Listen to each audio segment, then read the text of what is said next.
పెళ్లి చేసుకునే ఆలోచన లేదని నాకు అర్థమైంది ఇప్పుడు. పెళ్లి చేసుకునే ఆలోచన లేదని నాకు అర్థమైంది ఇప్పుడు.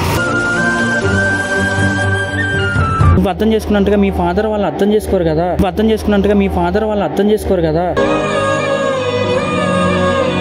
నీకోసం నేను ఎన్ని మెట్లైనా దిగొస్తాను. నీకోసం నేను ఎన్ని మెట్లైనా దిగొస్తాను. ఇచ్చానికో మాట అందరూ నిన్నాను కదా ఏడోప్రో నిన్నాను కదా. ఇలాంటి ఒక శారీ కొనగలనా నేను చెప్పు. ఇలాంటి ఒక శారీ కొనగలనా నేను చెప్పు. నేను వచ్చేస్తాను ఇంటి నుంచి, మనం వెళ్ళిపోదాం. నేను వచ్చేస్తాను ఇంటి నుంచి, మనం వెళ్ళిపోదాం. నువ్వు లేకుండా నేను ఉండలేను కదా, అర్థం చేసుకో. నువ్వు లేకుండా నేను ఉండలేను కదా, అర్థం చేసుకో. అది ఏమైంది? అర్జెంట్గా రమ్మని ఫోన్ చేశాను. ఇంకేం కావాలి? ఆల్రెడీ ఇంట్లో పెళ్లి చూపులు మొదలు పెట్టారు. ఆల్రెడీ ఇంట్లో పెళ్లి చూపులు మొదలు పెట్టారు.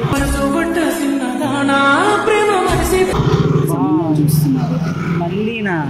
ఇంకా మీ ఇంట్లో పని పాట ఏముండదా? నీకు పెళ్లి చేయడమే పనిగా పెట్టుకున్నారు ఇంటి వాళ్ళు. పెళ్లి చేయడమే పనిగా పెట్టుకున్నారు ఇంటి వాళ్ళు.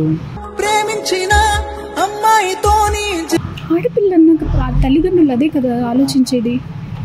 అని కాదు మేడం, ఇప్పుడు నాకు కొంచెం నీకు తెలిసిందే కదా, నేను జాబ్ కోసం ఎంత ట్రై చేస్తున్నాను. ఒక్క 2 months ఎలా అయినా మేనేజ్ చేయవా ప్లీజ్. ఒక్క 2 months ఎలా అయినా మేనేజ్ చేయవా ప్లీజ్. నేను కాదు రాహుల్, 2 years నుంచి నేను ఆపుతూనే ఉన్నాను. వాళ్ళని ఎంత కంట్రోల్ చేయాలి చెప్పండి. నా కోసం కొంచెం ఇబ్బంది పడైనా సరే ఎలాగోలా ఒక 2 months వాళ్ళని కొంచెం. ఇంకా నేను ఆపలేను, వాళ్ళు వినట్లేదు, వినే పరిస్థితులు లేరు. ఎలాగైనా ఈ మంత్ పెళ్లి చేసేయాలని చూస్తున్నారు. నేను జాబ్ రాగానే మీ ఇంటికి వచ్చి అడుగుదామని నేను చాలా ట్రై చేస్తున్నాను. అసలు నీకు నేనంటే ఇష్టమో కదా చెప్పు.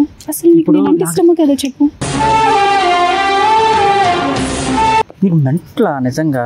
నువ్వంటే నాకు ప్రాణం అని తెలుసు కదా.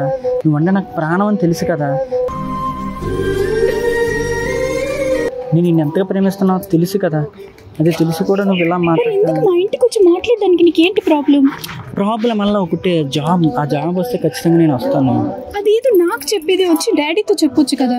మీ డాడీ వాళ్ళు నువ్వు విన్నంత ఈజీగా మీ డాడీ వాళ్ళు విన్నారు కదా. అందు గురించి రా. నువ్వు అసలు టైం పాస్ చేస్తున్నావు అనిపిస్తుంది.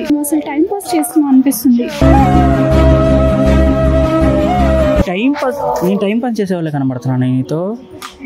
ఇన్నాళ్ళు నేను ఎంత ప్రేమలో చూసుకున్నాను. నీకు అసలు పెళ్లి చేసుకునే ఆలోచన లేదని నాకు అర్థమైంది ఇప్పుడు.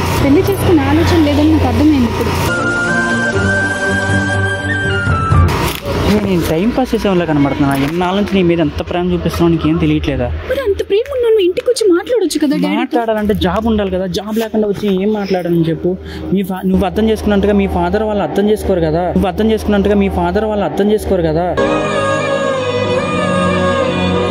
పైగా మీ ఫాదర్కి ఒక జాబ్ అని అయ్యని పెద్ద ఉన్నాయి. మీ ఫాదర్ ఒక మెంటల్ గాడు. ఏం మాట్లాడుతున్నాను? మరి వినడు కదా నా మాట సరిగ్గా. మా డాడీకి చెప్పలేక నీకు చెప్పలేక మధ్యలో నేను చచ్చిపోతున్నాను.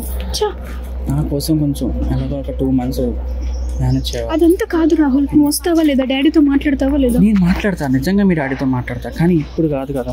సరైన సిచ్యువేషన్ చూసుకొని ఒక జాబ్ వచ్చి నేను అడగగానే మీ డాడీకి నేనంటూ మీ అమ్మాయిని అలా పెంచగలవు అనగానే నేను అలా చూపించుకుంటాను. నాకు జాబ్ ఉంది ఇలా చూసుకుంటాను అని చెప్పి నేను చెప్పగలను. మీ డాడీ వినట్లేదు. నా కోసం అర్థం చేసుకోవాలి. లేదు రాహుల్, నా బాధ అర్థం కావట్లేదు. అక్కడ పెళ్లి చూపులు మొదలు పెట్టారు, సంబంధాలు చూస్తున్నారు. ఎవరికో ఒకడికి ఇచ్చి నన్ను అంటగట్టి పంపించేస్తారు.